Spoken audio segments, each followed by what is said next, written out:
একজন ভক্ত জিজ্ঞাসা করলেন, মহারাজ, ছেলেবেলায় আপনার নাম যে তারকনাথ রাখা হয়েছিল তার কোনো বিশেষ কারণ ছিল কি?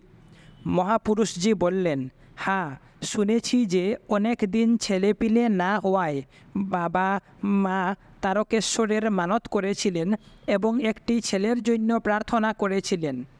বাবা তারকনাথ মাকে স্বপ্নে দর্শন দিয়ে বলেছিলেন যে তার এক সুপুত্র জন্মাবে। তারপরেই আমার জন্ম হয়েছিল বলে আমার নাম তারকনাথ রাখা হয়েছিল। গর্ভধারিণী মা, তার নাম ছিল বামা সুন্দরী, খুবই ধর্মপ্রাণা ও লক্ষ্মী ছিলেন, দেখতেও বেশ সুন্দরী ছিলেন। ছেলেবেলায় ধর্মভাব তার কাছেই পেয়েছি। বাবাও খুব ধার্মিক ছিলেন, তার আয়ু ছিল যথেষ্ট। বাবা কানাই ঘোষাল খুব ধার্মিক ও গুণী আর খুব ভক্ত ছিলেন। রাত্রিতে মা, একই করলি, আমায় এখনও কৃপা করলি নি, এইসব বলে ঢেউ ঢেউ করে কাঁদতেন।